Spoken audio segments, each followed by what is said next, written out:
concentrating. And you start flipping your coin, you get heads, heads, tails, heads, tails, tails, heads, tails, heads, tails, tails. And you say, you're nuts, you know. And I say, that's because he wasn't concentrating hard enough. And I said only if he concentrates hard enough. He wasn't concentrating hard enough. So you say, but, you know, then, no matter what happens, you can always say it wasn't hard enough. And I say, try once more. And you say, I have to go to lunch. Give me a break. Let me out of here. And I say, just try once more. Humor me. Okay? You take out your coin. He sits there, you know, concentrating. And you start flipping. Heads, heads, heads, heads, heads, heads. 15 in a row, 20 in a row, 25 in a row. He's starting to sweat, poor George. You know, 20, 30 in a row. He says, give me a minute to rest.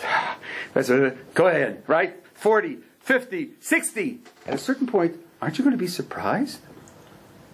Because according to your view, it should never work. That should never work. The fact that it worked on the second try, that's astonishing.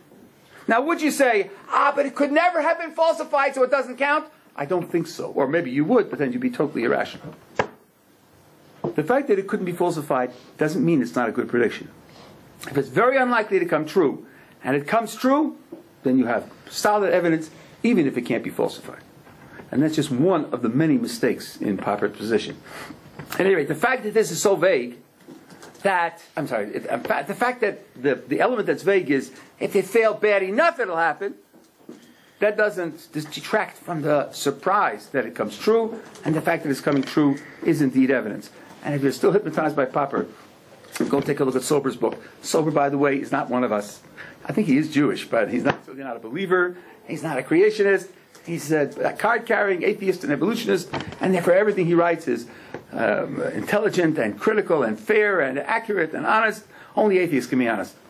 If he was religious, he'd say it was propaganda. But I guarantee you, he's a card-carrying atheist, and therefore everything he writes is reliable, and he details the mistakes in Popper's position. Okay.